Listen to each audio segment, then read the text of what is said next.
क्या आपने कभी सोचा है कि यदि किसी जगह पर हजारों प्रेत घूमते हो, नेगेटिव एंटिटियाँ घूमती हो, तो उस जगह का माहौल कैसा होगा?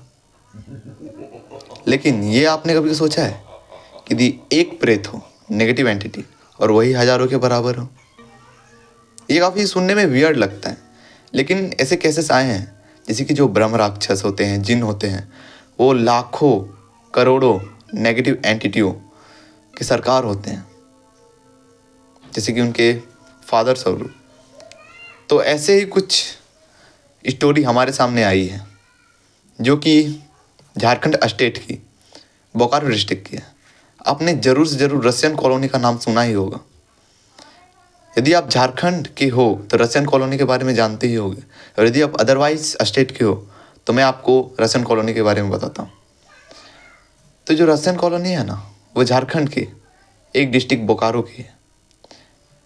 इसका रसियन कॉलोनी नाम क्यों पड़ा, इसे इतना हॉन्टेड क्यों बताया जाता है, मैं आपको वीडियो के थ्रू सब बताऊंगा। लेकिन यदि कोई भी भाई हमारे चैनल पे नए नए जुड़े हैं तो सब्सक्राइब जरूर से ज़रूर कर दें। तो वीडियो को लेट ना करते हुए स्टार्ट करते हैं। झारखंड, जो कि अपनी खूबसूरती, प्राकृतिक खूबसूरतियों के विषय में ही जाना जाता है, लेकिन किसी ने ये कभी इमेजिन नहीं किया होगा कि झारखंड में भी इतनी हॉरर केसेस में लिस्ट में नाम आ सकता है उसका। तो जो रसियन कॉलोनी था ना, वो रसियंस वहाँ पर रहते थे। तो मैं शुरू से बताता हूँ कि जब इंडिया में कोई स्टील का प्लांट नहीं था, तब जो रूस था, उन्होंने इंडिया से कहा कि चलो मैं तुम्हारे इंडिया में स्टील का प्लांट बना देता हूँ, जितना होगा 50-50 कर लेंगे। लेकिन जो इंडिया था, उस समय की प्रधानमंत्री जो थी इंदिरा गांधी, उन्होंने कहा कि नहीं, आप भले ही बनाने में हमारा सपोर्ट करें, लेकिन हम आपको 50% नहीं दे सकते हैं। आप यदि बोलेंगे तो आप जितना इन्वेस्ट किए होंगे प्लांट बनाने में, उतना हम आपको रिटर्न कर देंगे। तो ऐसे ही करके इंडिया और रूस के बीच बात हुई, तो प्लांट बन गया। उसके बाद कुछ रशियंस आए रहने के लिए, तो रशियंस तो रहने लगे, जाहिर सी बात है, रहना तो ही है। तो उनके लिए गवर्नमेंट एक कॉलोनी बनाई थी, तो इसका ही नाम है रशियन कॉलोनी। तो कॉलोनी में सब तरह का फैसिलिटीज़ था, सिनेमा घर था, घूमने के लिए पार्क था, नहाने के लिए स्विमिंग पूल था, मतलब ऑल फैसिलिटीज़, जितना भी मतलब चाहिए फैसिलिटी सब था। लेकिन जो रशियंस थे वो बाहर घूमते थे, बोकारो का व्यू चेक करते थे, झारखंड घूमते थे, यही सब चीज़ किया करते थे। तो कुछ सालों तक तो ठीक ठाक चला, लेकिन जो बोलते हैं ना, नज़र बहुत ज़्यादा ख़राब चीज़ होता है। तो आई थिंक नज़र ही लग गया, समझ लो वही। सालों के बाद वहाँ पर जो एक काम करने आती थी रामावती,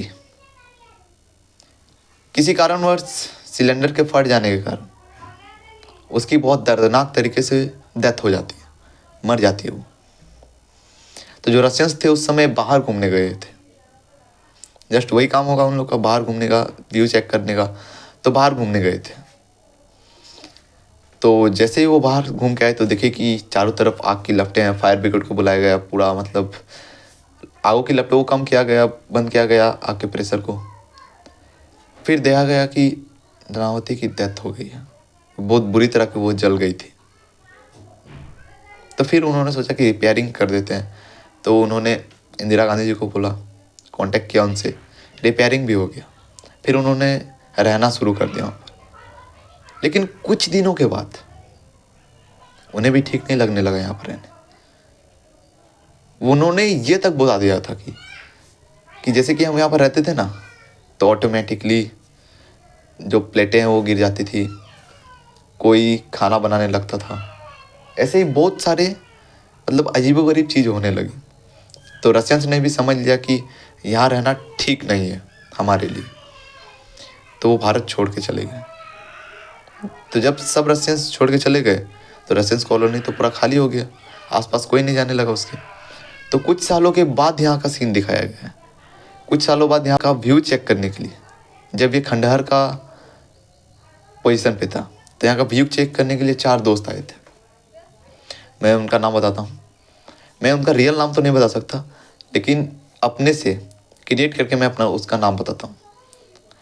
एक था राहुल, अंकित, संटी, सुमित। तो जो राहुल और सुमित था ना, वो थोड़ा ना नेगेटिव एंटिटी, नकारात्मक शक्तियों के ऊपर बिलीव नहीं करता था। और जो संटी और अंकित था, उनको भरोसा था कि नहीं, जब गॉड है तो नेगेटिव एंटिटियाँ भी होंगी।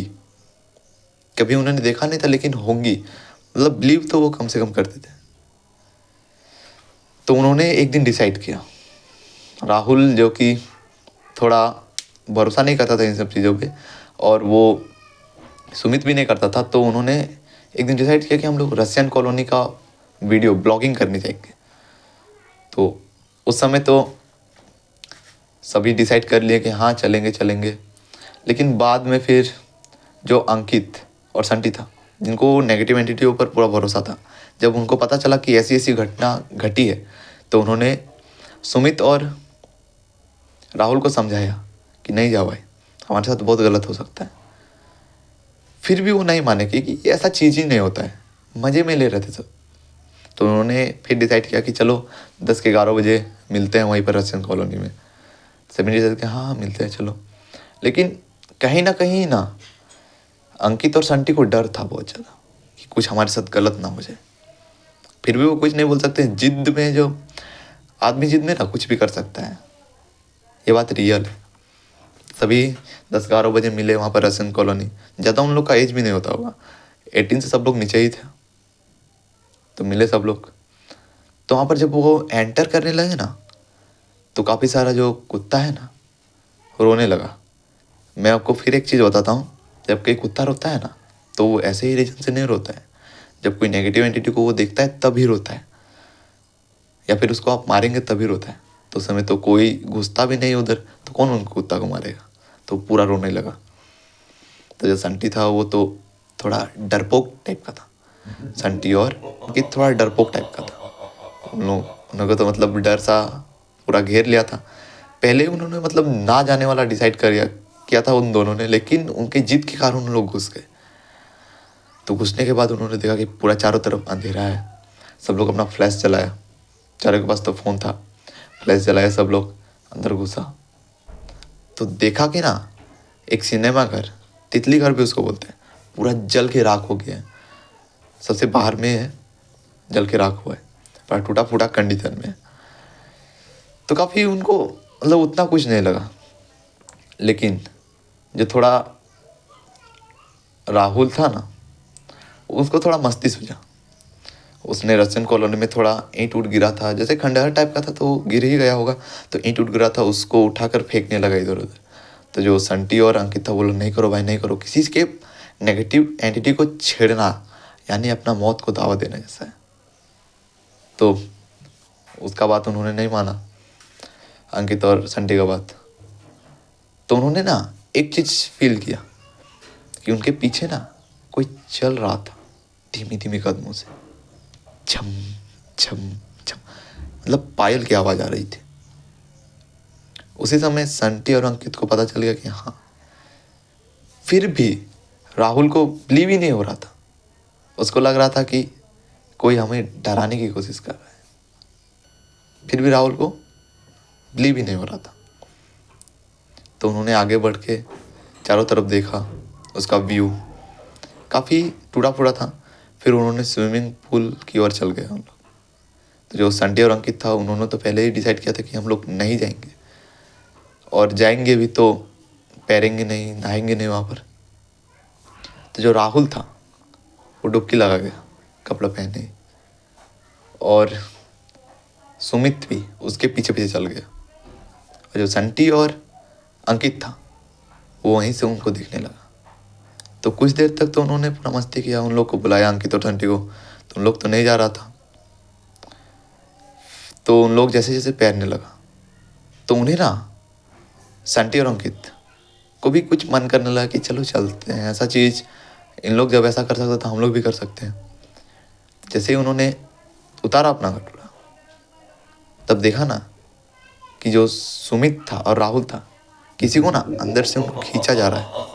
उन लोग पूरा चिल्ला रहा है, तो वो चीज़ देखकर शॉक हो गए उन लोग, और वैसे ही हालत में उनको बचाया नहीं, भाग गया घर। तो घर तो उन लोग चल गया कैसे भी करके। तो उन्होंने फिर कॉल करके बात किया कि ऐसा ऐसा हो गया, हम लोग बेकार भाग गए। अब क्या ही फायदा पछताने का, जब वो वहाँ से भाग गए थे। तो फिर जब सुमित और राहुल अपने घर नहीं आए तो उनकी जो पेरेंट्स थे उन्होंने कॉल किया, पूछा, तो उन्होंने बता दिया कि वो हम लोग के साथ घूमे ही नहीं थे। तो फिर उन्होंने पुलिस कंप्लेन की। तो फिर बाद में पता चला कि वो स्विमिंग पूल के अंदर मरे हुए थे। छानबीन करने के बाद पता चल गया लास्ट में। फिर उन्होंने सच बोल दिया, संटी और अंकित ने। तो सच सुनने के बाद थोड़ा पेरेंट्स गुस्सा किए, काफ़ी ज़्यादा रोए सब लोग। तो ऐसी कहानी से ना, इस चीज़ से हमें यह पता चला कि कभी ना हमें किसी भी दूसरे दुनिया के नेगेटिव एंटिटियों से कभी पंगा नहीं लेना चाहिए। यदि आप पंगा लेते हो तो उसका परिणाम हमेशा बुरा ही होता है। तो सतर्क रहें।